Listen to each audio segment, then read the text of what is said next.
All right. Hello, Get Better Faster Nation. I am Dr. Jason Bradley, and along with my co-host, the one and only James Chester, and our incredible executive producer, Rachel Bradley, we want to welcome you to another exciting episode of the Get Better Faster podcast. Today, we're joined by Dr. Peter Martone, an educator, innovator, and former classmate of mine who's been revolutionizing how we think about sleep for over 25 years.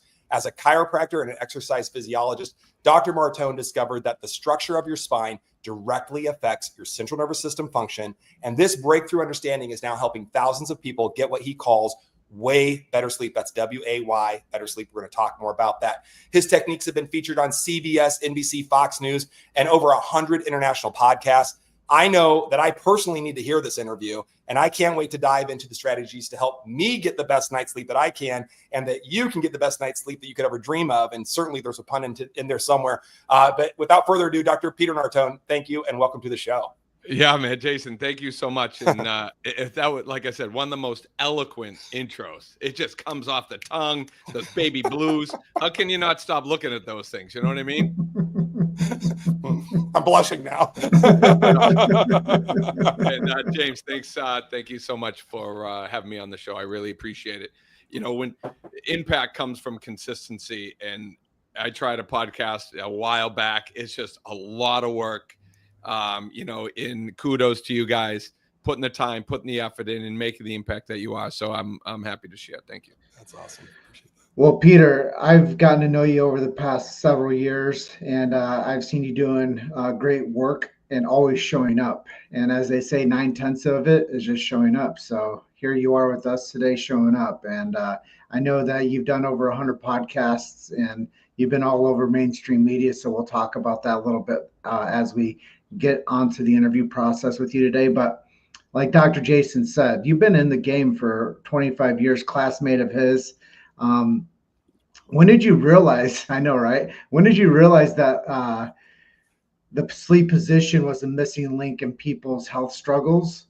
And when did you realize that that was the moment that you had to pivot from traditional chiropractic care and help people with their sleep optimization?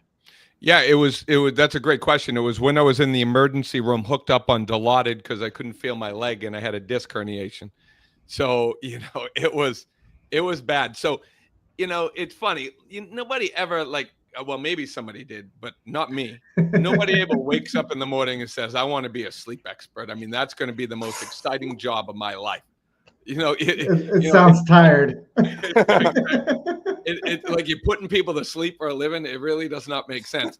So I zigzagged into where it was. And what's interesting is I never got into the sleep industry to help people sleep. At that point, I was always interested in sleep, but I didn't really care about helping people sleep. I wanted to fix their structure while they slept. So and now as I got into it, who wants to waste 8 hours a night in bed laying there doing nothing? When you think about the concept of sleep, it's really a waste of time.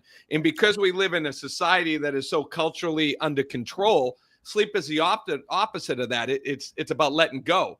And we don't know how to let go in our culture. You see, so survival is a sympathetic state. Letting go and thrive is a letting go state. And we don't give ourselves the permission to let go because we always want to be in control. And we were born to sleep. So sleep problems are really a learned pattern. So most of my sleep programs, I don't even let people talk. I don't even talk about sleep until, they're well into my process, because sleep, if you think that you're going to put your head on the bed, sleep better and wake up healthier, it's not going to work. You see, good sleep is a byproduct of good health. So we have to teach people how to live a way, and we'll talk about that, healthier lifestyle to be able to get way better sleep. See, so that's kind of the opposite concept. People are like, oh, let's sleep better so I can be healthier. Well, yes, it's a component of it, but unhealthy people don't sleep well. And that's really what we're kind of going to dive into it, and how I took a 180 degree look at the industry. And I'm like, holy crap. If I can apply these chiropractic principles to an industry that I believe at the time was broken and failed me because of the recommendations, I might be able to, make some leverage here. And now, 13 years later, here we are. That's an inspiring story, and I think so many of us that end up, creating new systems, we've gone kind of through the shit ourselves. I mean, I don't know how to say it, but being on Dilaudid, herniated disc, not being able to feel your leg. I mean, that's a massive, massive thing. But you actually already blew my mind a little bit, because I wrote a book in 2023, which became an international bestseller, The Epic 5 Plan. I highly recommend it to everybody. Shameless self-promotion there. But if you're a Kindle Unlimited, it's a free download. All that said, I talked about 5 pillars. One of the pillars was sleep, along with hydration, diet, movement, and nervous system regulation. And I talk a lot about sleep hygiene, but I'll be honest, the way I looked at it, it was kind of an end product. It was something to do to help facilitate health. I hadn't really thought about health facilitating sleep. And of course it does. Walk me through that 180, because that's a very different approach than most people take to sleep issues. All right. So this is where I think our story should start, right? So we've just come up with an agreement, and everything in life is agreements, right? So we came up with an agreement. Listen, this is a sleep podcast. I'm a sleep expert. Let's not talk about sleep, right? So when I explain sleep, like, let's say it's a battery, right? You have a battery and then a battery charger. So your bed, let's say, is a charger. And when you sleep, you're basically plugging in the body and you're charging at night. But if you don't get the charge, if you don't plug the charger in, or you don't set the charger up correctly, you're not going to be able to recharge your battery at night. So we get the setup so screwed up that most people will be, if you just get my first 4 steps down, we don't even have to work on sleep, because for me to work on your sleep, it'll take a year. And most people don't, well, actually we're Americans, so we might all need it. But that process of having to address so many things that come up, really, you can get it right when we start from the beginning. And starting from the beginning is, so we have 4 steps. First step I'm going to talk about is track it, right? This is like chiropractors taking x-rays, like a cardiologist, taking blood pressure. You can't improve what you don't track, right? You got to track things. And I created what we call actually I'm changing the name, because it's the Way Smarter Smart Ring. Oh, nice. My guy's like, what the heck smarter? Get rid of it. It's going to be called the Way Ring. All right, I'm fine. All right, I made a mistake. So it's not about the ring, right? So when you look at Aura and sleep trackers, and then you look at the Apple Watch, everything tracks. And they give you fancy scores, right? And these scores are like, okay, here's an extrapolation of this, and here's what your sleep scores are. This is what time you went to bed. This is how many steps you walked. Oh my God, look, I walked all these steps, right? But if you're typing on the computer, nobody knows you're moving steps. Like, if you're Italian, you're doing like 1,500 more steps than the next person. All of these things are algorithms. And as a scientist, I like raw data. And within the industry, let's say trackers, there's three things. There's data that's very, very accurate, and it's been accurate for years and years and years. There's heart rate. You can monitor your heart rate through the skin. You can monitor core temperature through the skin and oxygen saturation. Those are the and you can monitor movement, but I don't like to extrapolate that to sleep because it's on your hand. So those 3 metrics are so important to look at. And the most important metric out of all of them, and this is what people, I think, remember back in the day, like you would see like the person, like Jason, you had the fitness band on, you know what I mean? And you're running, right? And you got the thing I feel on. it because, I want to remind everybody that we were together in school over 2.5 decades ago. So I remember everything looking like that. Yeah, absolutely. Right. You're doing, and then afterwards you see them go like this. Look at their watch. Right. What are they checking? Checking heart rate, right? So if you're going to go for a run, what has to happen to your heart rate? Does it increase or decrease? Increases, right? Is that sympathetic dominance or parasympathetic dominance? That's sympathetic dominance. Sympathetic dominance is control. Well, if you're going to relax and you're going to go to sleep, does your heart rate increase or decrease? Mm-hmm. It decreases. Yep. That's parasympathetic stimulation.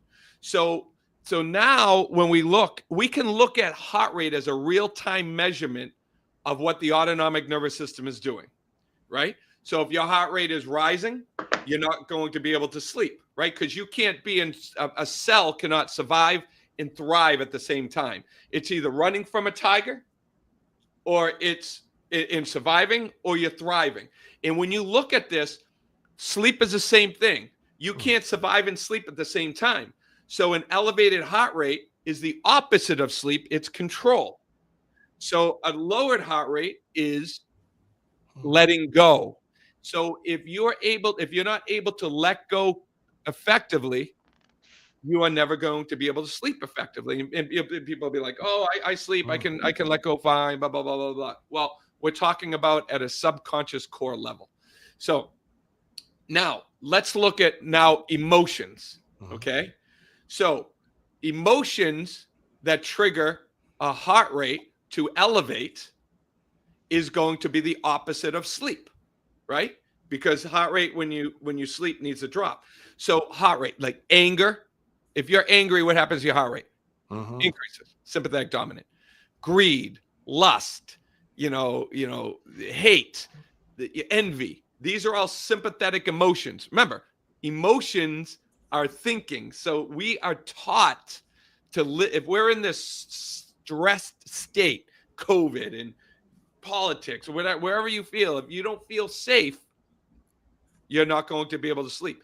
So the opposite emotions, gratitude, love, prayer, respect, those are parasympathetic emotions. So we can look at somebody's heart rate and look at that, and we can extrapolate based on that data what their state is over a long period of time. And then a chronic state of heart rate dysfunction is heart rate variability, which we will get into. So now when you start to look at a tracker that looks at some of the most accurate data of heart rate, you can determine by looking and understanding what your heart rate's doing why you're not sleeping. Because you have to be able to understand what heart rate means and how we can control it to be able to rewire our nervous system to go parasympathetic at night. Does this make sense? Absolutely makes sense, and in fact, I mean, the longer I do, I don't even know what my job is anymore, but the longer I do whatever we do these days, the more I realize it's all about nervous system regulation. I mean, it really is. And it's a pendulum swing between parasympathetic and sympathetic.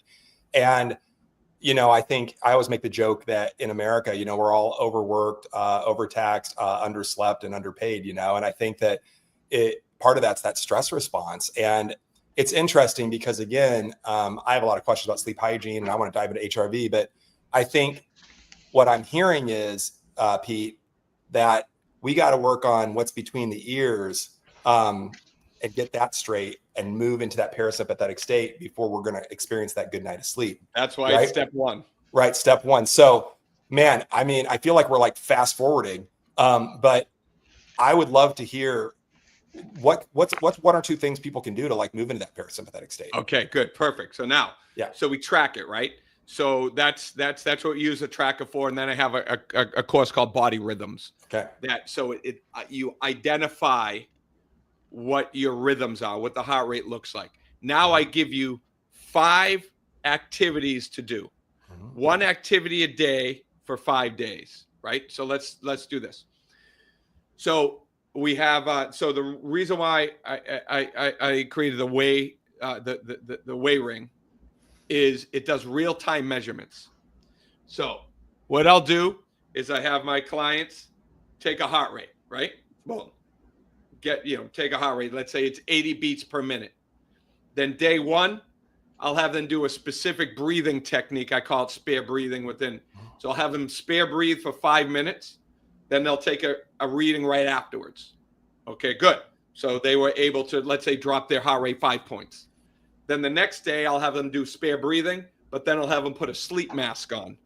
And then let's say they're able to drop it by 10 beats. That tells me something different about their internal systems. Then I give them a meditation, then a meditation while grounding, then a high heat situation. So I give them 5 things to do. Take a reading before, take a reading afterwards. Whichever activity they're able to drop their heart rate by 10 to 15 points. Now, what we do is we have them do that 1 activity every day attached to my custom scent underneath their nose. So I'm attaching a conscious parasympathetic control to a scent, and they do not smell this scent any other time of day. They only use the sense when they are doing that activity. So we're rewiring the limbic brain through the olfactory senses to smell the scent and then drop the Wow. engage the parasympathetic nervous system. It's like Pavlovian, but for sleep. Because remember, we're so Yeah. trained, nobody's rewiring calm. That's what we call it. We're so trained to be sympathetic dominant that nobody's people's like meditate. Well, all right, but I can't meditate all day long. So is there a way? So let's say, Jason, you fell in love with your partner, right?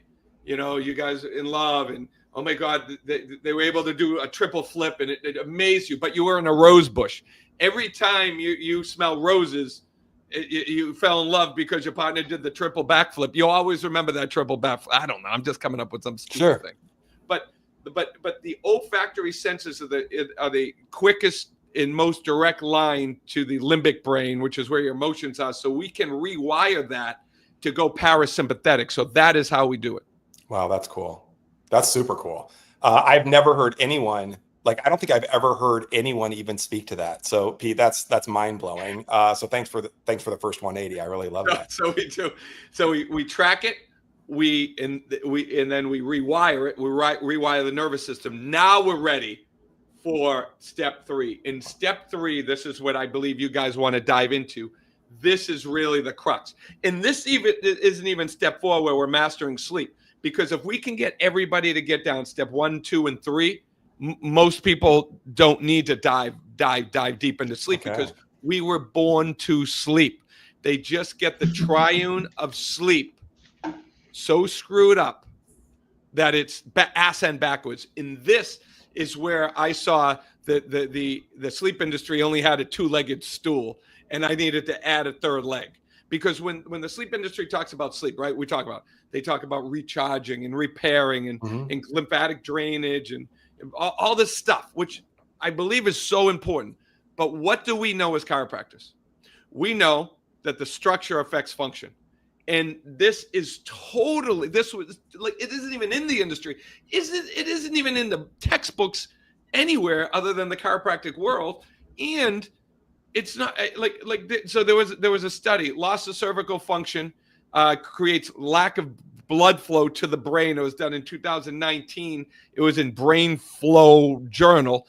I mean, we've known this stuff for years, right? Where structure affects function. Well, why is everybody's structure so screwed up? It's because they're sleeping wrong, because the sleep industry has this thing totally ass end backwards. And this is what I can't wait. I call it aligning the triune of sleep.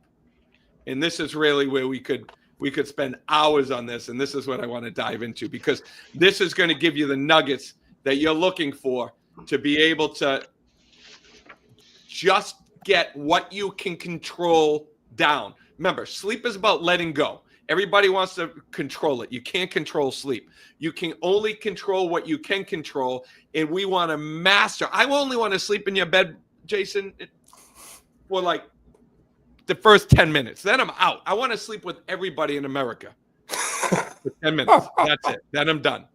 Right? And why? Because I don't let your body do what it's going to do. Sleep is about letting go, not control. We only control what we can control. And this is within the time where we fall asleep. So that's my hard line. I'm going to teach you how to set up the battery charger correct so that your body is going to charge at night. Oh, I'm ready. I love it. And I love, Pete, I love your fire. And also I love the idea of a triune of sleep. I think that's just like magic words there. James, I'm going to turn it right over to you. I know you've been, chomping at the bit here a little bit. Well, I just pay attention to what Pete's talking about. And I just did some numbers. There used to be an old saying that people lie, numbers don't. Now I think they both are fudged a little bit. But you can't lie about how many hours in the week there are. There's 168. And I did some research here, and the average adult typically sleeps about 7 to 9 hours per night. So that's between 49 to 63 hours a week you're going to be sleeping or in your bed at some capacity. And I think that that's the baseline for tracking, right? We know like the quantitative number of the hours that people are going to be doing something. That's their activity range. And now you're bringing in, you want to be in bed with everybody for 10 minutes a night, which I think is really interesting to say, because you're now connecting the brain capacity with you as their expert, which I love. And you're a chiropractor, so you're talking about structure, and how does the structure affect the psychology, and how does the psychology come back and affect the structure, which creates the olfactory sensories, which creates brain training. So I love how all these things are starting to parallel and stack on top of each other. And I am very curious about environments, because you're talking about the human environment. Like, what do you have to do to get the person to the point that they get that optimum range, and you're tracking it? What about the environment that they're sleeping in? Like, earlier before we started the interview, I was like, Pete, I want to talk to you about like the pillows, because I know that's something that's inside of your wheelhouse, the neck nest. And what about the materials that are in the beds, and like the materials that are inside of the beds, like grounding sheets and stuff like that. I mean, there's so much that can be. Yeah, I'd the love to environment, like the bed environment. Like, what do you think about the materials of the mattresses, the pillows, the grounding sheets, the blankets, the et cetera?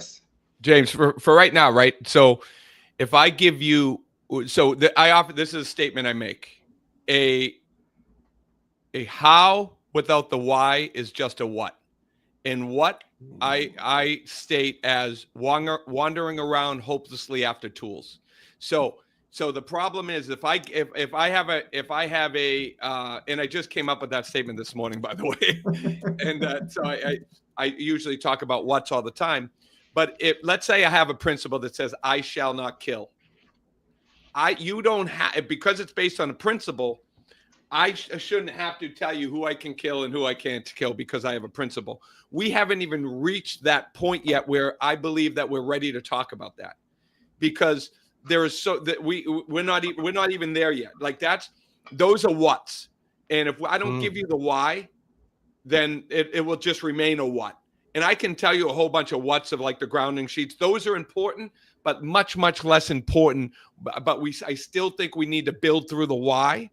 And then we'll come back, and then I'll hammer all your what's. But a lot of those questions are going to be answered by you once we unravel the triune of sleep. Is that fair enough? Sure. I mean, I'm just curious about these things, because we're talking about like internal environment. Mm-hmm. And now I'm thinking about like the external environment that we're actually putting the person into the proper position with the right frame of references. So we're going to talk about the external. Because right now, what I want to get to the point where we align this triune, and then based on what the triune is, whatever external environment we talk about typically goes into one of my core elements of sleep, and then I'll lay out the core elements, and then we'll bust through how those affect the core elements, because each one of them affects them a different way. And so let's go through, and then I'm going to come back to the environment, the grounding sheets.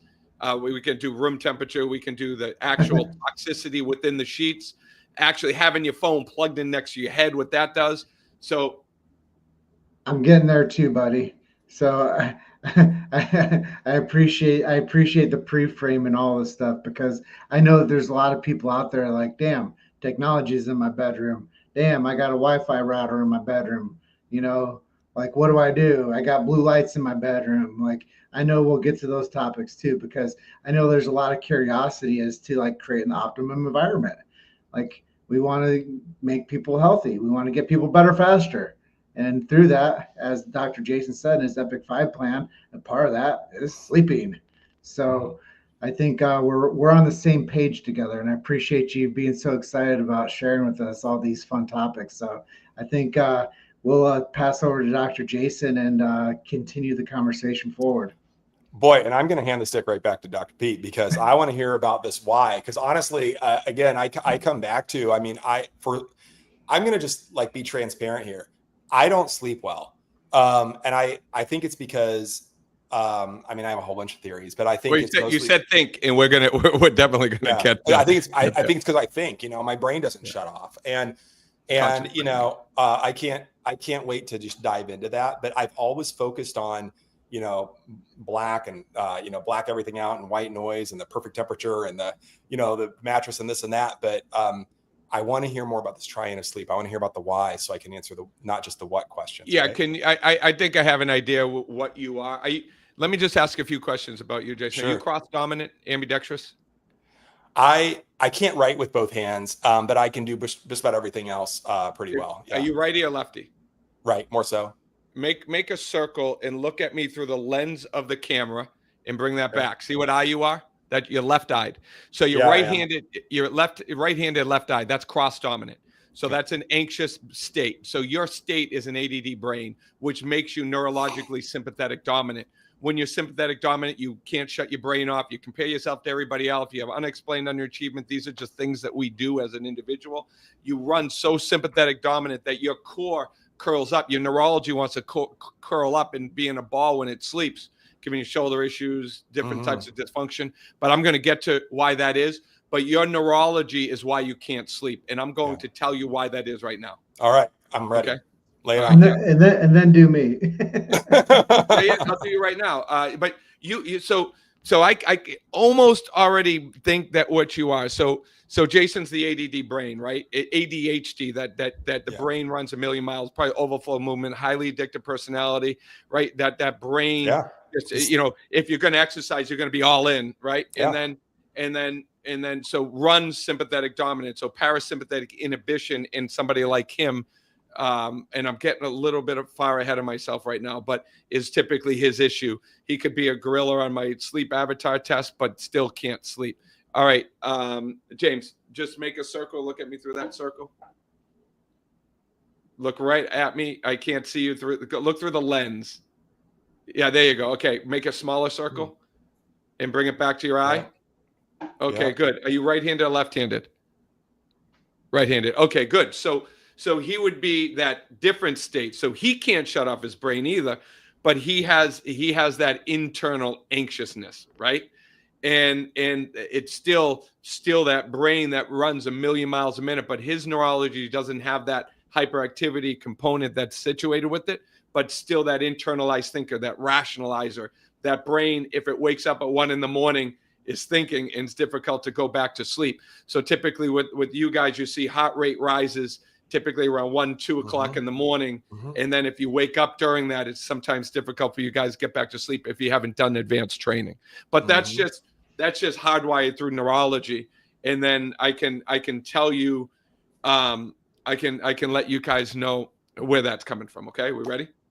I'm ready. And I just looked at my, I wear an Oura ring. I want to learn more about the Way ring for sure. But I was just looking at my stats. I wake up at 2 o'clock all the time. Like you just nailed it, like all the time. And it's because your brain's a boggle piece, and I'll explain that. Yeah. So, all right. So let's get to the triune, right? When you're going to sleep, there's 3 things at play. There's the need for the subconscious brain, the need for the conscious brain, and then the need for the body. So it's the body, the subconscious brain, and the conscious brain, right? All the body wants, and it's never been talked about before, all the body wants is comfort. It wants alignment. It just wants to be in a line. That's it. Because the number one person tosses and turns 20 to 40. The average person tosses and turns 20 to 40 times a night because the body is in pain. And it's because the position you're being told to start in is unsustainable. I have people do the 2-hour movie test. Oh, they tell me I fall asleep. I sleep on my right side. I sleep on my left side. Okay, good. You are not in control when you sleep. So if you want to see when you're in control of, try to watch a 2-hour movie in the position you fall asleep in and tell me how long you're able to stay in that position without moving. I guarantee you it's only going to be 20 minutes. 20 to 30 minutes, the average person will move out of that position. So the position that your conscious brain thought you were comfortable in, mistaked comfort, because the body is comfort, with the subconscious need for sleep, which is safety. And this is really the key. What I never saw in this entire industry until I started talking about it, and then thinking, why do we sleep? Like, why can't we sleep and what controls sleep? And this goes all the way back to my childhood in Malden, Massachusetts. I was on a busy street and there was a bus stop, and I can remember, like, at 4 years old, kids would come up and bang on my window and run off the porch to play a prank. And I could remember I wouldn't be able to get to sleep because I thought I was going to be abducted as a child, as an infant. And how many of our kids cry in the middle of the night? They don't want to be alone. They don't want the lights off. Why? Because they don't feel safe. So innately what I did is I put all these stuffed animals around me. And I put a Superman cape on my monkey, and I put it right in front of me, saying that he was the man of steel. Nothing could get by the monkey. And then when my daughter had a sleeping problem, I put the turtle over her head and said, nothing gets through the turtle shell. And then the tigers were at the end of her bed. So our subconscious need for sleep is safety. And what's funny is the subconscious does not know the difference between position and pressure.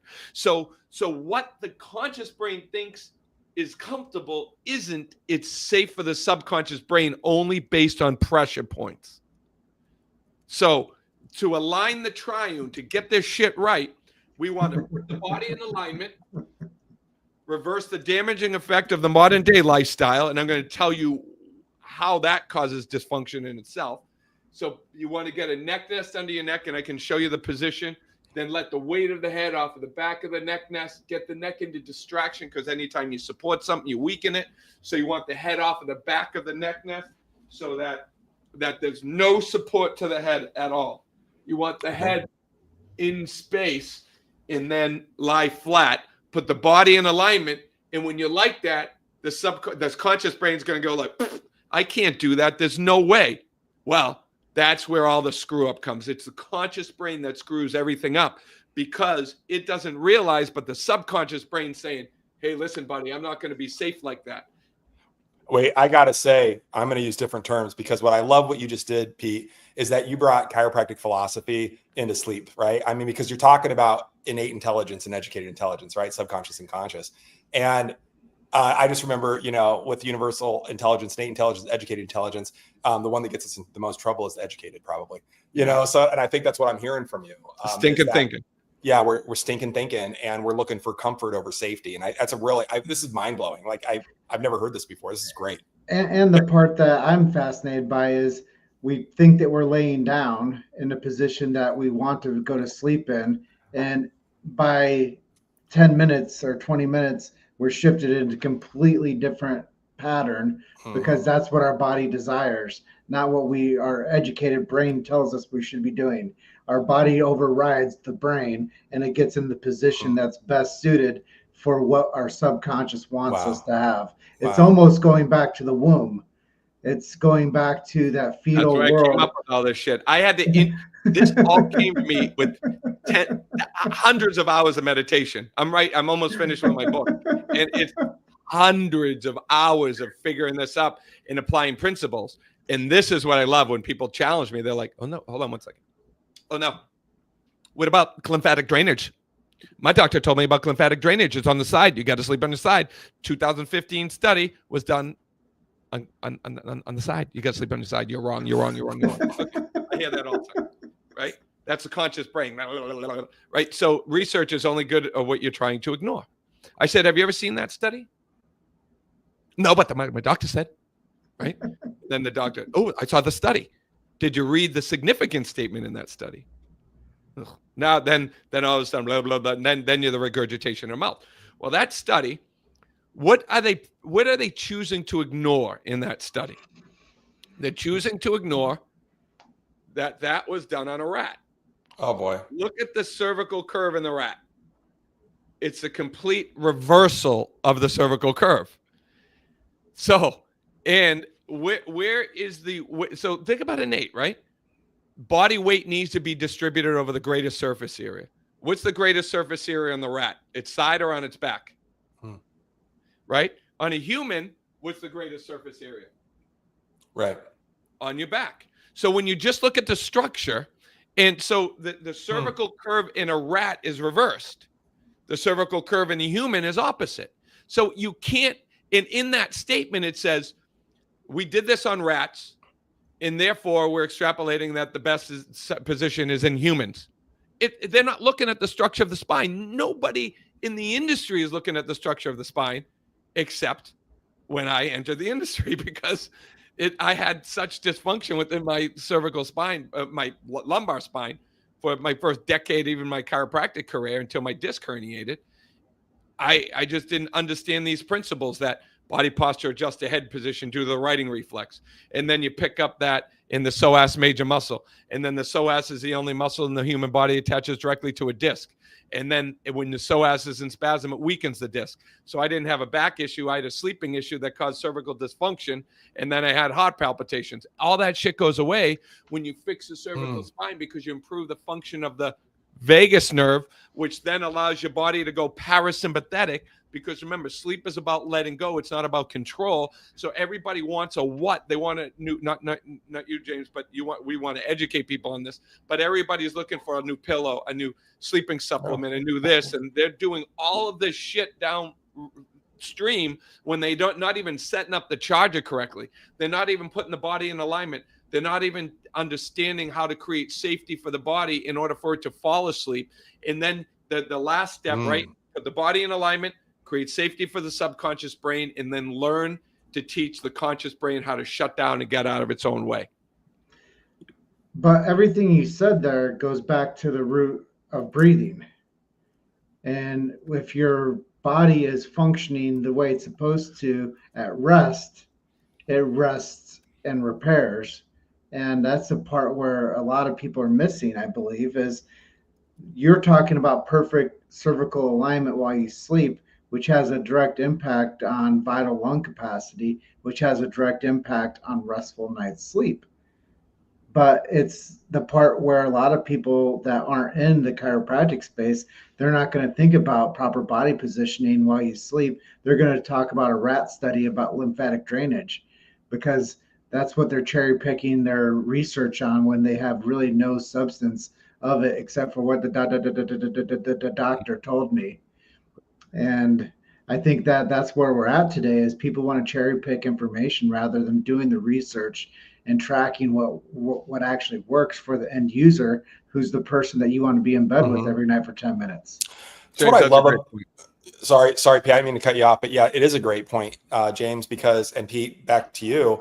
I love that 5-day test where you're like, do this, what happened to your heart rate? Do this, now what happened to your heart rate? And then really figuring out, I call it the N factor of one, right? I mean, everyone's a little different, and you can fine tune what that one person needs based on your assessment, and then tailor their, like, the front end of that program, that triune, to them. I mean, it's just brilliant. I really find it fascinating.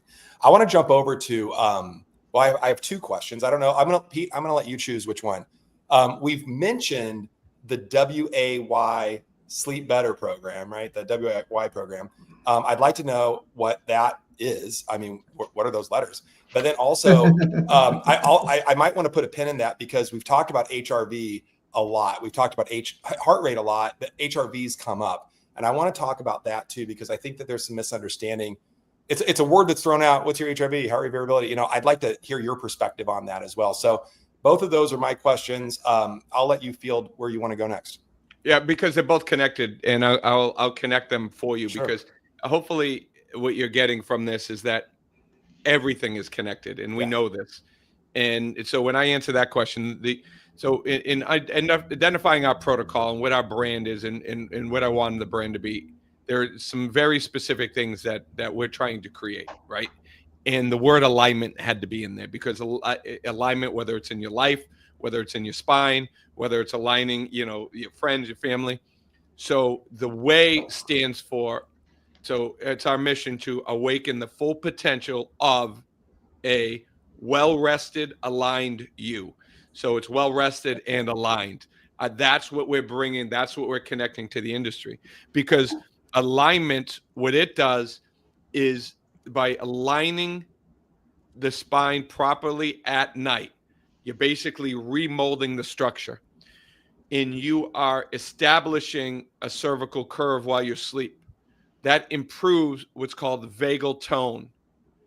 the issue in our life is that we have those two systems, parasympathetic nervous system and sympathetic nervous system.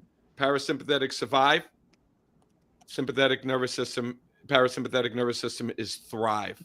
So if you are not able to engage that thrive system, if you are not able to allow that vagus nerve to live, you're always turning the vagus nerve on with a dimmer switch. We are just so underwhelmed, and we are hardwiring ourselves to not be able to sleep well. So when you look at HRV, heart rate is a real-time measurement of, is sympathetics involved or parasympathetics involved. HRV is a chronic extrapolation of what's your ability over a long period of time to engage that that balance. So when your sympathetic nervous system is involved, your heart rate becomes very systematic, because what happens is when you're running from a tiger, the body needs to depend on a specific amount of blood to the body, to the muscles, specific amount of blood to the brain, so it regulates the heartbeat. So it can just get a consistent amount of flow. It shuts down the blood to the digestive tract, reproductive organs, immune system. Now, when our body goes into parasympathetic, it removes the stress from the heart, because that sympathetic beat is a same stress on the pump every single time. Now what happens is when you go parasympathetic, our body's now adaptable. It can heal here, it can heal there, it digests food. It's now the heart rate goes variable, where the beat is not boom, boom, boom, where if it's a 60 beat per minute, one beat every second.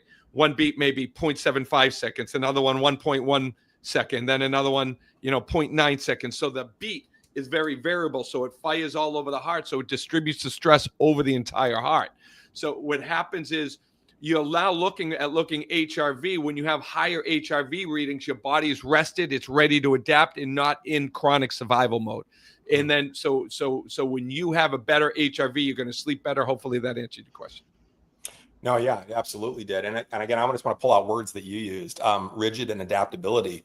And I think it's interesting words. I'm just going to say it again. Sympathetic nervous system, fight or flight, more rigid, more, regular. Parasympathetic nervous system, more adaptable. And I like that word, because even moving away from nervous system stuff and using all these big words that some people, might get scared of, just a way to think about it. I mean, if you just think about humans, just as people, personalities, a really rigid person, really stuck in their way, and this is the way they do it, they're not as adaptable, right? I mean, they're really rigid and kind of angry sometimes, and that's just, the way they are. I'm painting a picture here, but I got that idea of rigid and adaptability. It really made me think about just the beingness of people, that there's something, I don't know what I'm hitting at here, but I think there's something there. But I like that rigidity and adaptability, and I want to be adaptable. So thank you. I appreciate that. And for what I'm picking up here, it's almost like chemistry. Like there's a proper time to do certain things in order to get the most restful night's sleep. And that's adaptability. You're talking about eating, ideas of digestion when the body triggers into these modes. So I want to throw it to you, Pete, on that question. Is there an optimal time for people to eat to where they get better restful sleep and they adapt better and stay in that rest and digest mode? James, and I think this is now where we can talk about the final step, which is sleep, right? So in my sleep, we have the 5 core elements, and one of the core elements is body core temperature. So in order for you to get good deep sleep, so our sleep needs to be deep sleep, right? So when you look at deep sleep and shallow sleep, or REM sleep and light sleep, our body goes through these natural cycles. Deep sleep is where your body repairs, and REM sleep is where your mind repairs. Let's just put it that. We'll keep it simple. Okay. Deep sleep happens within typically the first third of your sleep cycle, and happens at the lowest body core temperature. So your body heart rate needs to drop quickly, and you want to be in deep sleep by but with it before an energy spike that typically happens at midnight. So that's when most people get like a second wind, right? So our body is tied into the circadian rhythm, and when we have an energy spike, we want to be in a deep sleep before that energy spike. And what I typically talk to my clients is say every hour of sleep before midnight is worth 2 hours of sleep after midnight, right? It's just because your body's getting more restful sleep because you're getting into deep sleep before, like I said, that energy spike. So in order to get good deep sleep, our core temperature needs to drop. Well, how does our core temperature drop? Well, what follows that? Heart rate follows that, right? So our heart rate drops and then our core temperature drops. All right, good. Well, what's a byproduct of digestion? Heat. So if you're eating food and you're digesting food, you're creating heat within your core. And if you have a lot of food in your system, your core temperature is not going to be able to drop and you're not going to be able to get deep sleep. So I have a rule of thumb with food. My rule of thumb is no more than 400 calories within 4 hours of going to bed, or 300 calories within 3 hours of going to bed. And if you need to eat food before because let's say you're starving, have 100 calories and make sure that it's a light carbohydrate with a little bit of fat. Yeah, that's good stuff, man. Yeah, because I really believe that a lot of the problems that people have with restful sleep, and you nailed it for me, because I never thought about doubling down on hours before midnight is basically better for you to get that restful night's sleep. So note to everybody out there, go to bed by 9:30, 10 o'clock. You'll get better hours of sleep before midnight, and don't eat over 400 calories before 4 hours before bed and 300 calories before 3 hours before bed, because I do believe that those are huge components that most people have never keyed in on, and they don't know that actually creates better quality of life and rest and digest, and the body actually gets a chance to break down and have like the cellular repair, and it has a chance for the immune system to actually kick in and to heal the cells and the mitochondria and actually give the body a chance to restore. And I think these are a lot of the parts where people think about being healthy, but they're really out of balance with their alignment when they're actually supposed to be repairing and actually getting the body those hours that the body goes into that parasympathetic, and it says, okay, I'm chilled out, my body core temperature is the right, and now I'm going to wake up rested and ready to go charge.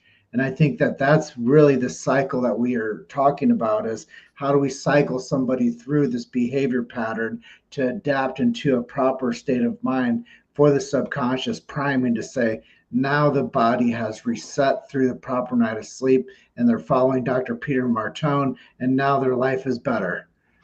And I want to say, hey, thank you, Christy Brown, for loving the concept of sleep is all about letting go and it's not about control. Yeah. Thank you so much.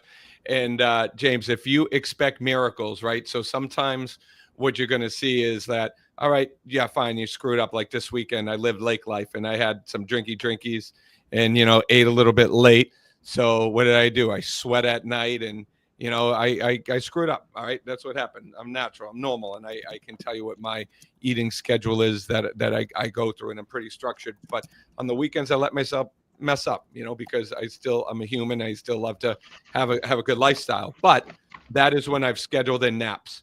And we talk about that typically in my advanced concepts. But if you like tonight is a Tuesday night, and I'm going to be mountain biking. I'm going to be interviewing, and then I'm going to be mountain biking, right? So I'll mountain bike late, probably with the headlight on tonight, and I'm exercising late. Well, what's a byproduct of increased metabolism, right?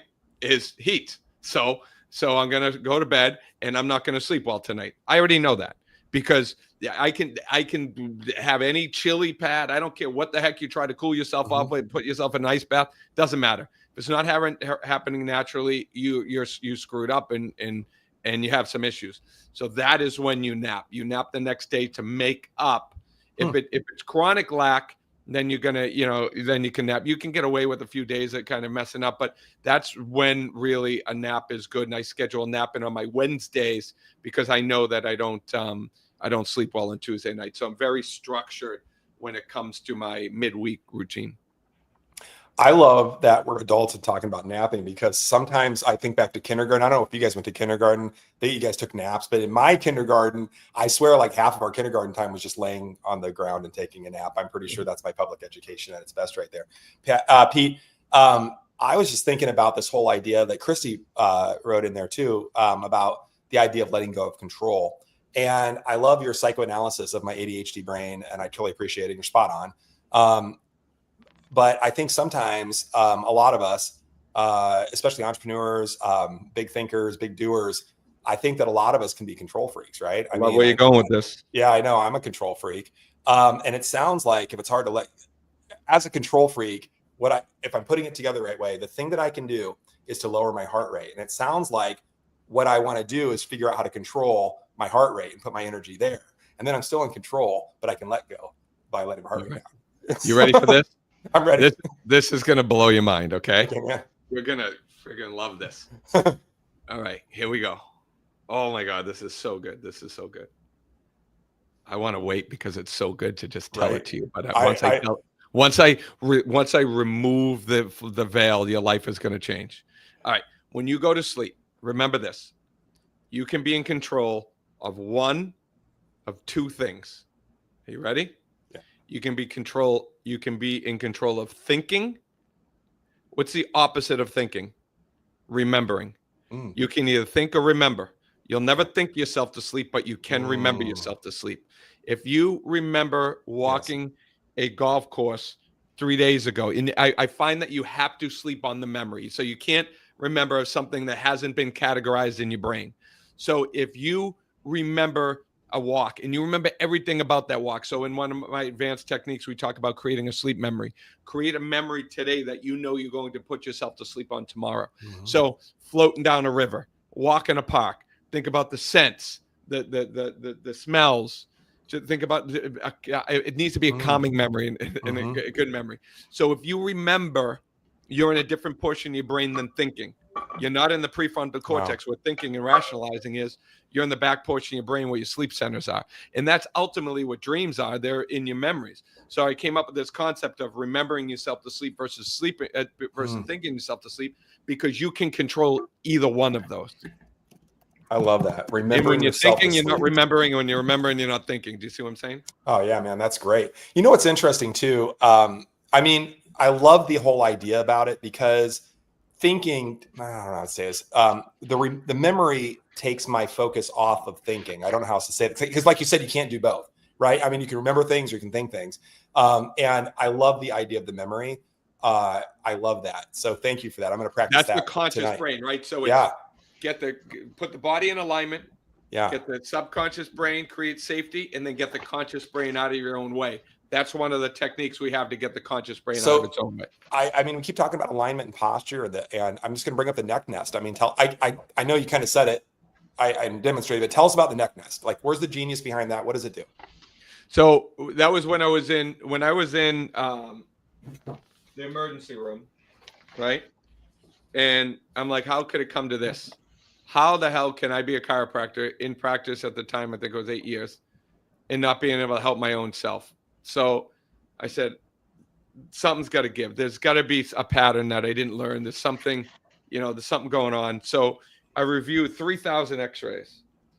And in those x-rays, I found that so normal cervical curve, as you know, as a chiropractor, for those that aren't, you should have a curve in your neck like this. But then when you lose the cervical curve like it is right there, you pick up a scoliosis in the lower back, an adaptive psoas major muscle spasm. So, and at that point, I'm like, holy shit, the thing's in my neck. Well, what am I going to do? I mean, I'm not going to lie on a roll during the day. I said, well, Wolf's Law, the writing reflex states body posture, adjust to head position. So that makes sense now. And so I had to find that law. Then I came up with the other law, which is Davis's law, and tissue remolds based on the stresses applied. Wolf's Law, bone remolds based on the stresses applied. So if I can put my tissue in a specific position and add stress to it, I should be able to fix my curve in my neck, in theory at the time, I should be able to release that pressure on that psoas off of my disc, and I should be able to create a healthier environment. So, and that's in a sense what I did. So now we have hundreds of X-rays with people that have, bad curves, right? Bad curves, good curves, and then you start to pull rotation out of you just pull a little rotation off of the spine, and then that allows for that disc to become more functional. So then I started rolling stuff up, and nothing felt comfortable. Like a pillow defined as a support for your head. So everything's supporting your head. Even these cervical pillows, they put your head under a roll, and then they still put your head on something because they're only there to support your neck and your head. Nothing is in any time you support. The definition of support in the body is the ultimate support is a cast. If I put my arm in a cast, what happens? You're going to weaken the arm. So when you I love to take everything to extremes to really exacerbate the adaptability, because the body has laws of adaptability. So if I put my arm in a cast, I'm artificially creating a stable condition.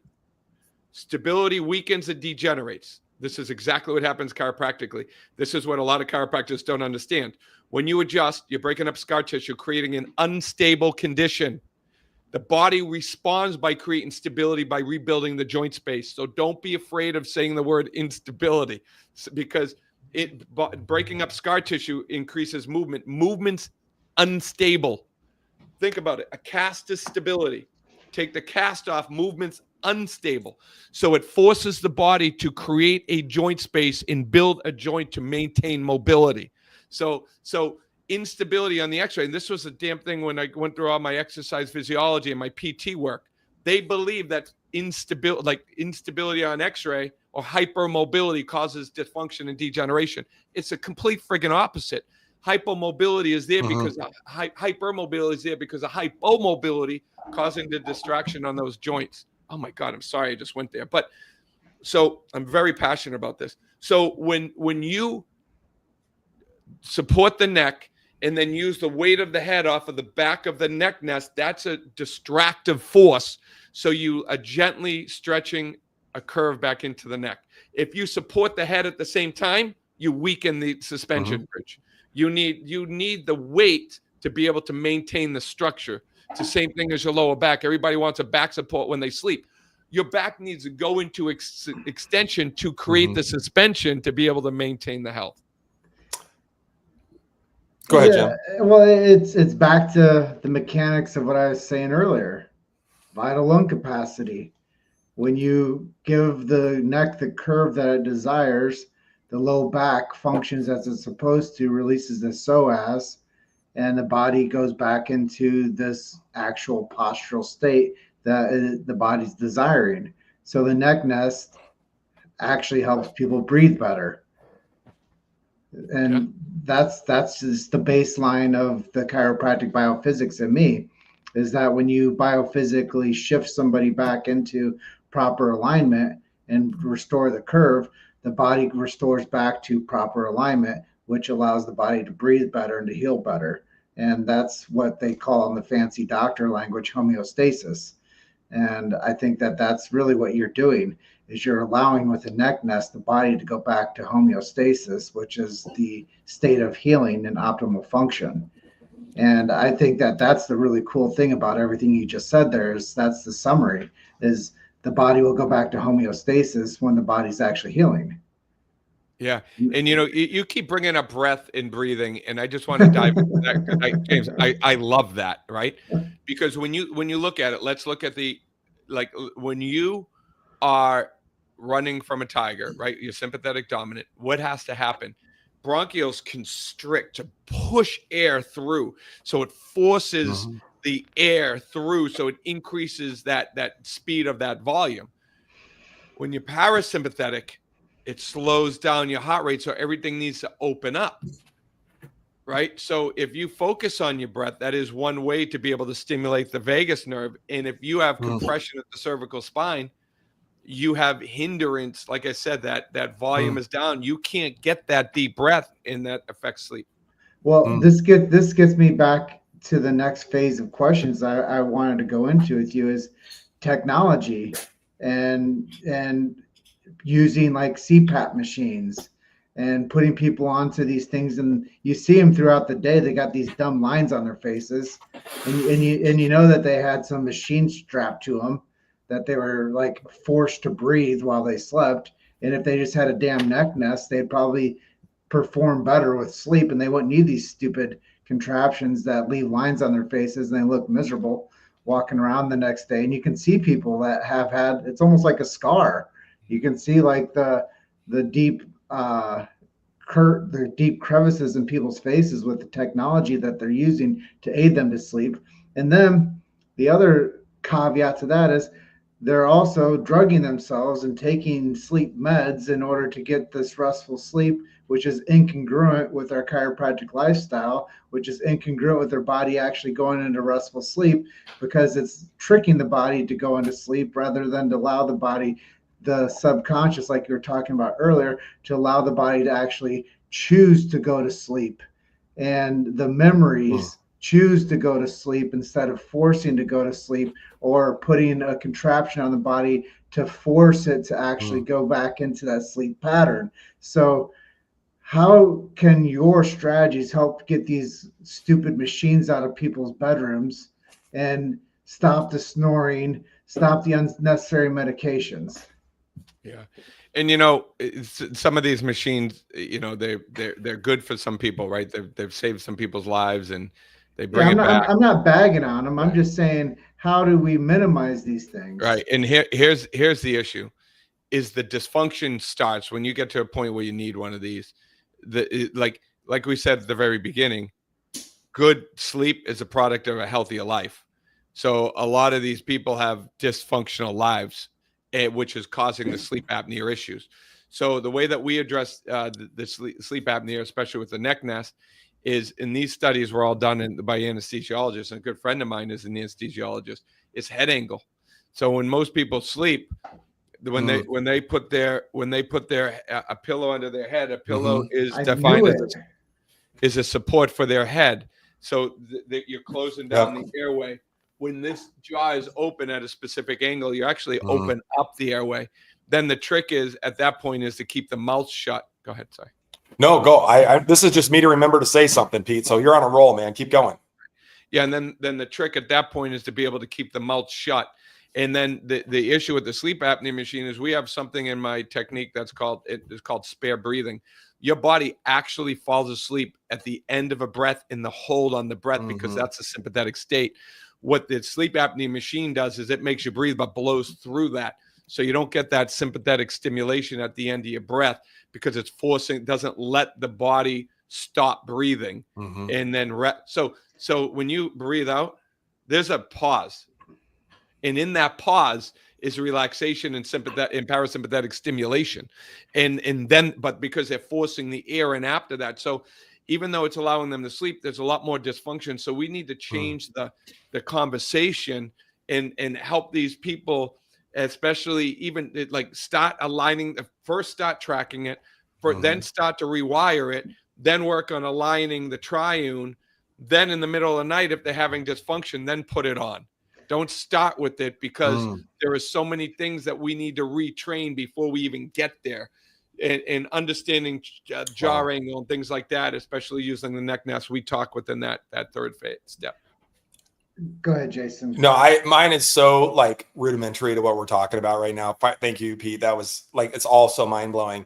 But just talking about tilting the head, or getting the neck in the right position. Everybody that's been licensed or involved with healthcare or school systems or whatever, we've all gone through CPR type training, right? Yeah. And the first thing they do, right, is like it's like tilt the neck, it's and why? Because we're opening the airway, and we take that as prima facie of like, we're going to save somebody's life, in CPR situation, let's open up the airway. But then for 8 hours a night, we're like, I don't fuck it, don't put it, don't worry about the airway down. Close it down. Right? Oh, you got to sleep on your side. It was so like, it's so mind blowing that it's all screwed up.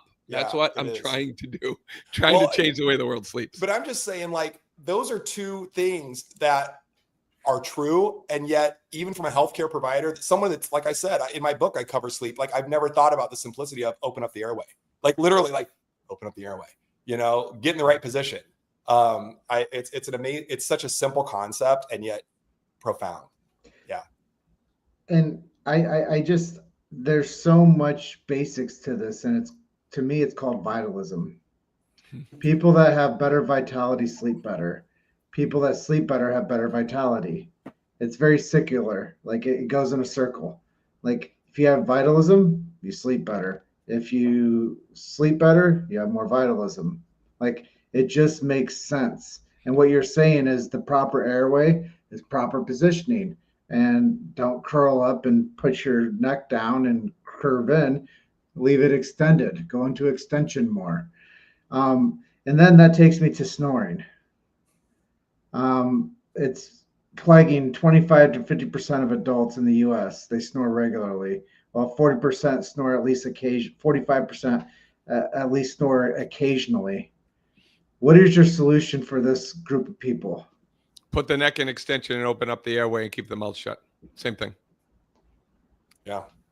Winner, chicken dinner. I knew you were going to say that. I teed that up perfectly because I know that people are definitely plagued with not having proper airway openings. And it goes back to my original core opening with you, which was breathing, biophysics. If we get people into a biophysics state while they're rest and digest, the body has more vitalism, rests more properly, wakes more energy. Boom. Yeah, body likes consistency.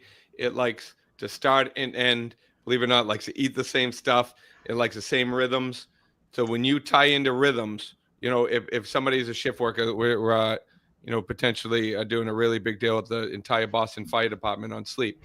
And one of the biggest things is being able to reset somebody's to be able to reset somebody's circadian rhythm.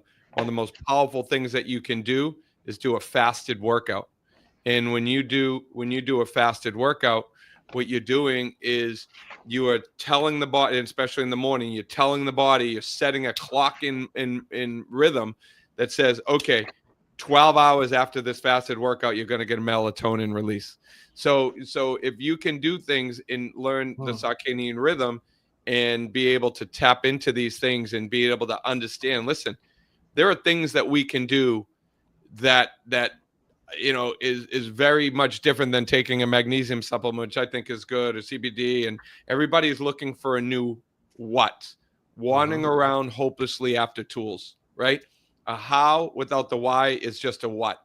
We need to build whys, and that's really what it is in my whole concept is you don't just get a ring. I mean, the ring gives you metrics. You get, body rhythms with your ring. Or if you have your own ring, you can still buy the body rhythms course. You don't just get a neck nest. You get, a way better sleep blueprint program that goes with the neck nest, because then that you're not just if you just buy a neck nest, it's just another what, right? And it's just going to be another pillow that you're not going to be able to use because you don't have the whys in understanding how to go over that. Which again, I'm tripping over my words because I came into this conversation just wanting to know about the what's. I'll be honest. Like, I want to get to the neck nest, but I now see this is all about nervous system regulation, and it's so much bigger. Of course it is, Pete, because you're a genius, and of course it's bigger than a neck nest, But actually, again, I'm gonna ask a question that I now think is also rudimentary in its positioning. But I was gonna say, and coming right off the circadian rhythms, my original question was, walk us through, I mean, and everybody's different, but like an ideal evening schedule or whatever that is to set someone up for success. But I want to go back that it's not really an evening schedule even. It's like strategic exercise 12 hours early to spike melatonin. Like it's not even just an evening schedule. Like it's actually very forward thinking and strategic thinking throughout the whole day. But Pete, I'm still going to go back to my question. Set us up for success for a good night of sleep. Good. Perfect. So you wake up, So basically you're talking about the end day, right? Yeah. So I believe that your health day doesn't start when you wake up. I do believe it starts when you go to bed. So I call that as recharge and then expend, right? So charge, expend, charge, expend. So if you aren't charging enough, just like a cell phone, you're expending too much, you're going to die, right? And in your body, you don't die. You make it up with hormones, and then you go into dysfunctional states, which is why people have high blood pressure and high cholesterol.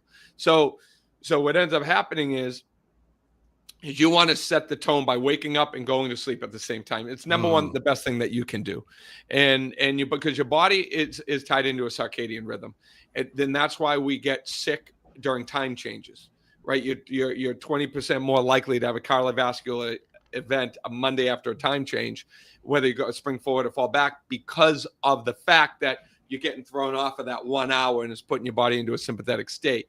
So we need to be able to go to sleep and wake up at the same time. Then on the weekends, you can kind of, get around a little bit of dysfunctional stuff. Like last weekend, I slept 10 and a half hours like this, right? One weekend when I came back from Ireland, I slept 11 hours. Think about sleep in 11 hours, how much repair you get and how much I wore myself down because I was off of a schedule. So that's how you don't get sick. Sorry, to answer your question is make sure you stop eating at a certain time. Dinner should be the same time every night. And then you should try to shoot for the same time to go to bed within a half an hour. I like to be in bed before midnight. So my target during the summertime is 10 o'clock. My target during the winter time is like 9:20, 9:25. I'm about 45 minutes earlier. Yeah. And I once again, we don't want to waste people's time, and we especially don't want to waste their sleep time. And I think that our time is the most valuable asset that we all carry around with us. And we have to give that value back to ourselves. And that's a big takeaway for me from today's conversation is set your patterns, live the pattern, and demonstrate the pattern. And once you have that cycle down, now your body becomes healthy. So listen to this, James, right? It's pretty interesting. You say set the pattern, live the pattern. We do that like in our membership program, which is when we work on sleep. I talk about it as a roadmap, right? So in every month, that roadmap needs to change. So because just as your nutritional needs change in January, in June, so don't your stresses, so don't your, so do I take as much vitamin D as I do, during the summer as I do the winter? No. But whoever changes, everybody takes the same thing all the time. And so just as our stresses change, so does our sleep schedule, so does our fitness schedule, so does our life. So we created a roadmap program where it's a monthly program that everybody goes through, and every month your lifestyle patterns change. And we take people off of sugar one month. We add in fats one month. During the spring, we teach people to get raw local honey to be able to manage their allergies naturally because it starts adding the probiotics. So it's not about what else can we do. It's about how do we connect, because connection, like, the whole COVID thing, we thought connection is infection. Connection isn't infection. Connection is a parasympathetic stimulation. Love more. Learn your relationships. Learn relationships are draining you.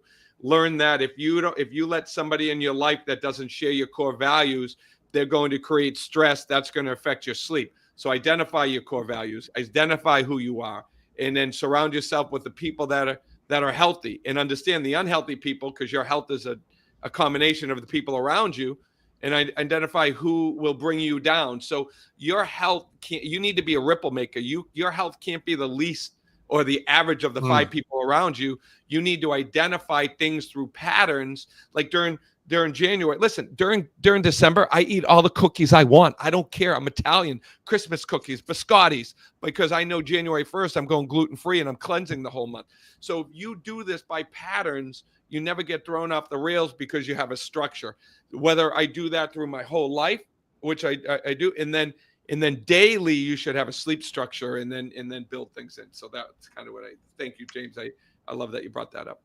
Yeah, I mean, I have so much more things to talk to you about. Jason, do you have other questions that you have for Oh my gosh. for Pete.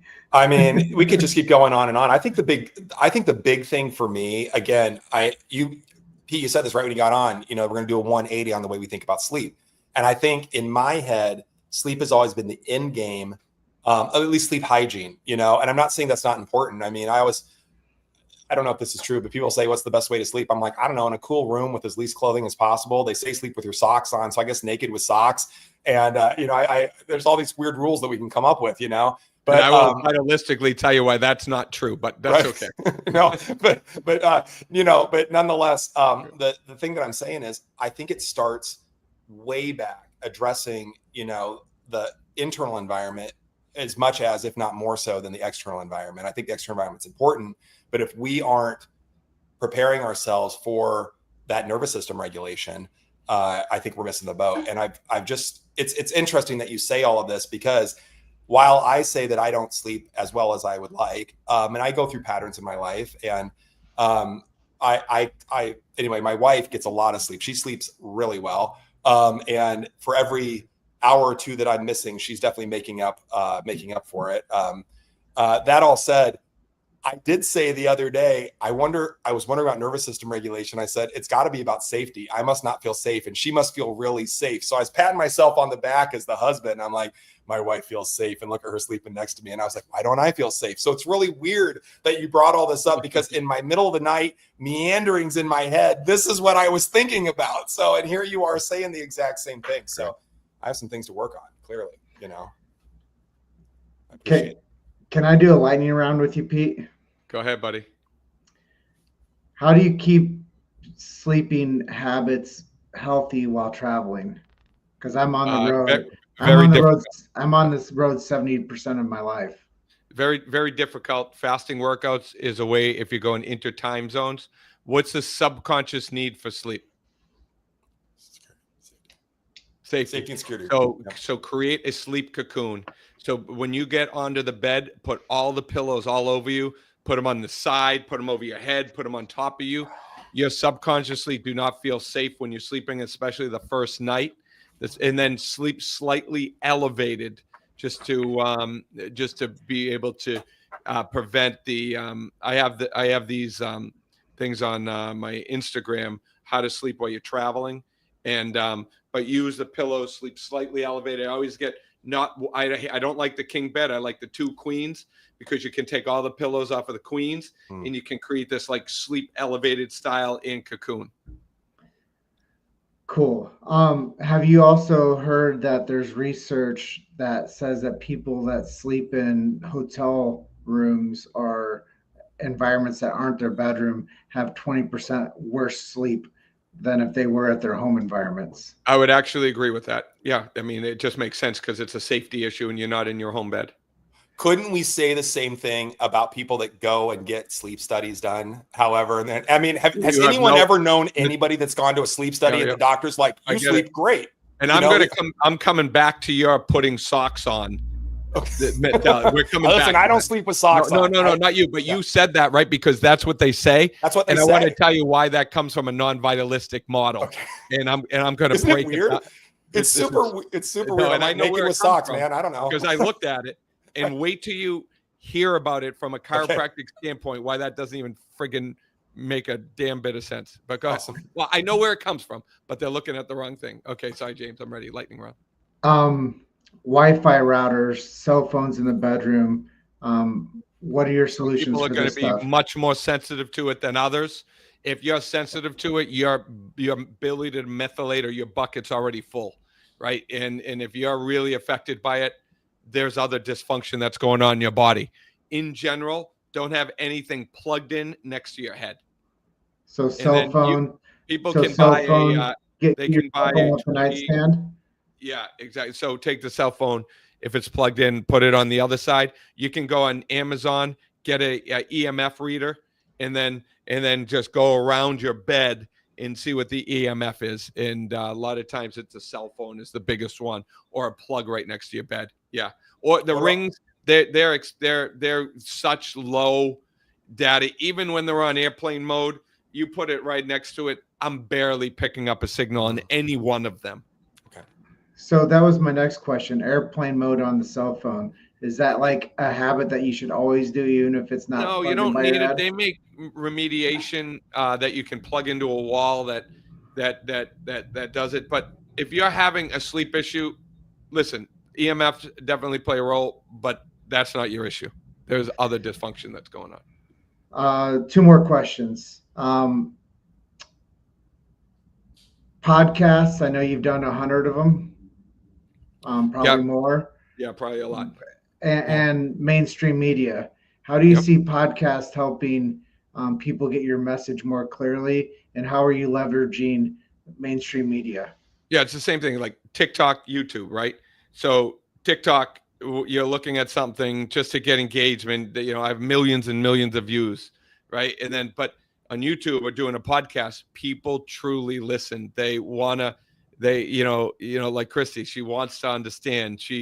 If you're on it for that period of time, you're educating. And when I'm doing a podcast, the thing that I love about podcasts is people with the podcast typically have a mission. They're driven to be able to make a significant amount of impact with think about it, to get better faster, right?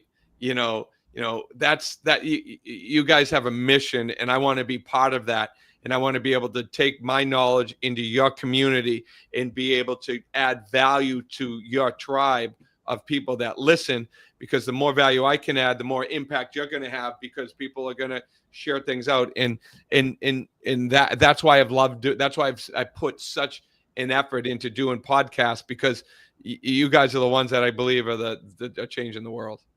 Heck yeah, bro.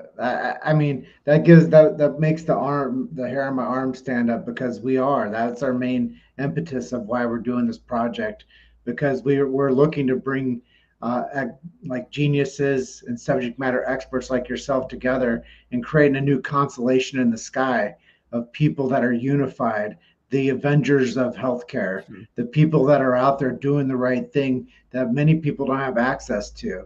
So we're creating access points to some of the brightest and healthiest people in the world, helping more people get healthy. And I think that it's just a brilliant thing that you're able to share so openly with us today. Last thing I wanted to ask you, and I'm sure Jason has some closing stuff too, but can you share with us a story of somebody that's gone through your protocol that was a complete mess, that you helped them out and they got their life back? Yeah, I one at the top of my mind. He had not sleep apnea. He was narcoleptic, right? Falling asleep at work, was only sleeping 2 or 3 hours a night. Was trying to have kids. When you're not sleeping, 3 areas shut down: immune system, digestive system, reproductive system, right? Because those are parasympathetic. So he's always in his survival state. So he's always in a sympathetic state. So anybody that typically has an issue with digestive system has an immune system issue, and vice versa. They're all connected due to low parasympathetic tone. So they came into me, the wife came into me, and they were like, he's not sleeping, we're having issues, can you help us get pregnant? I'm like, absolutely. Started helping him with the sleep protocols. Really, his biggest thing I identified, actually, just like Jason and you, James, too. It's real difficult. He was just thinking, right? He couldn't shut off his brain, and he was introspective thinking. I'm like, all right, let's put the body into alignment. Let's create safety, because with that ADD brain, we really need for safety. And then I had him focus on remembering. So we created this is where I came up with the concept of the sleep memory. I said, go for a walk. I take the most calming thing that you have ever been able to do. Go for a walk around the pond. I want you to smell the roses. Don't do anything with it. Just go do it. And then I want you to come in and talk to me about it. And once I felt like he took enough in, I'm like, great. I said, tomorrow night, what I want you to do is think about everything about that walk. And then once you fall asleep on it, think about that walk every night for the next month, and because once you fall asleep on one sleep memory, you're able to put yourself sleep on that memory quicker and quicker and quicker. Changed his entire life. Now they have 2 baby girls, and he's sleeping 7 hours a night now. Yeah, That's awesome. I love that story, and I think it probably rings true with a lot of people. I don't even know the statistics, but I suspect that almost everybody is dealing with some sleep issues, just because we've been trained incorrectly on how to sleep. And I've been waiting for the whole show to use this joke. So now is the appropriate time, because what I was going to say is, we spend at least a third of our lives in our beds, depending on your profession. Okay, that's my whole joke, right? So it's really not that funny, but I've been waiting the whole show to bring that up, right? So no, I appreciate this, and literally I'm like just reevaluating my whole understanding of my next steps. And I know that we're going to talk about next steps, but I would say, I jumped onto, it's necknest.com, is that right? Yes. Yeah. Yeah. So, I mean, I was just buzzing over there and taking a look at it. I mean, people can order the neck nest right there. Again, I want to say that that's a what, and it's a bigger project than that. But check it out. I mean, it's I like them to go to drsleepright.com and take their animal sleep avatar test. There we go. Because then that will give them, that'll identify if they're a gorilla, armadillo, or an ostrich. And then I'm really identifying your subconscious need for safety. Okay. And then you'll be able to get tips. Then use a neck nest, because neck nest is alignment, but you really got to understand, like, okay, you put your body in alignment. A neck nest isn't going to be comfortable unless you know how to use it. Right. And then that's really, so you need to be able to create that subconscious need for safety to use the neck nest correctly. And then in taking that just a little bit further at drsleepright.com, if folks want to connect with you and, work with you and your team, they can do that right through the website. Is that right? They can do it right through the website. Yeah. And then from there, we have what's called a Way Better Sleep Academy. And then that's a monthly way that I give these calls monthly. Nice. And people can connect with me there. That's awesome. Thank you. And then one last thing before I go, because I know I have to go and we run on time. I just want to tell you, like, the mindset that goes through, like, cold room, be naked, and then put socks on. Where the hell do they come up with this shit? It's all they're trying to do is they look at one number. Dropping your core temperature is good for sleep. Okay, then let's do that. Well, when you think about let's look at the core. One of the core things in the body, like one of the, I call them survival systems. Your body is going to survive before it wants to thrive. One of them is core temperature. You have to keep your body at 98 degrees, 98.8 degrees, whatever. Think about and if it drops even 2 degrees, 3 degrees below that, you can die of hypothermia. But so think about the regulation. It takes an enormous amount of resources from the body to maintain that core temperature. It will drain immune system, digestive system, and reproduction at the expense of keeping the core warm. So if you keep in the body, can you stick your hand in an ice bath for 15 minutes? Body doesn't care about your hands, right? Your body cares about your core. Keep your friggin' core warm and let the body, hands and feet get cold. Let the body temperature regulate out your hands and your feet. Because if not, I call it the allostatic ladder. If you're sitting there and just looking at core temperature as the only issue, and you don't understand the vitalism of just maintaining the core, you need to cool out the hands and the feet, not out the torso, right? So that's why we get sick in the wintertime, is because people, oh my God, I run hot. So they go outside naked.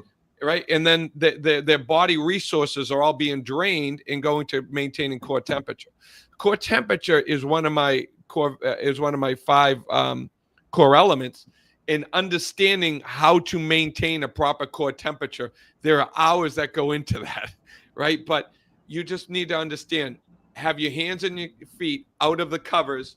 Use your covers from your chest to your waist. Do not put socks on, because they're telling you, the hands and your feet are the radiators. Your body doesn't care about the freaking core temperature of your hands and your feet. It only cares about the core temperature of your and it might be uncomfortable to have your hands cold. Then stick them under the covers. Don't expose everything. I'm so sorry. I'm super passionate about this shit. Dude, I love it. I love it. Well, I'm going to wrap this one up, guys. Dr. Peter and everybody listening out there, don't sleep on Dr. Peter's methods. That was my joke. Take action now. Do not sleep. For 5 easy installments, you too can be sleeping better today. But it's been absolutely eye-opening, or maybe eye-shutting, the conversation with you today. And for our listeners, you've heard how your sleep position could be the hidden root cause of your chronic pain. And I think that a lot of people don't understand that fatigue and their health struggles link back to their time in their bed. And check out Dr. Peter's Way Better Sleep System. That's WAY. It isn't just about getting more sleep, it's about transforming your entire health by optimizing your spinal alignment during the 6 to 8 hours you spend every night in your bed. I mean, those are just like straight up truths. You're going to spend the time, you might as well have a healthy body while doing it. Remember, nobody's coming to save you guys. It's simply changing how you sleep. You got to do it for yourself. But follow Dr. Peter's methods. Go to the Neck Nest, check it out. Go to Dr. Sleep Right, check it out. Do the animal avatar test to figure out what type of animal you are. Once again, Dr. Peter, thanks for sharing your incredible insights with the GBF Nation. And all of you, the GBF Nation, thank you for listening and for your continued support. You know the best way to support our show. You know it. Share it. And share this episode, especially if somebody needs to hear the message, especially somebody who's struggling with poor sleep or chronic sleep conditions. And don't forget to subscribe and never miss an episode and get all the behind the scenes tomfoolery. It's one of our favorite words over here. We've got coming your way. We've got more incredible guests lined up, and it's going to blow your mind with more real life solutions to reclaim your health, your happiness, and your life. Until next time, Dr. Peter Martone, Dr. Jason Bradley, keep questioning everything and keep getting better faster. Love and appreciate you guys. Love you guys. Thanks, Pete. Thank you. Thanks, guys.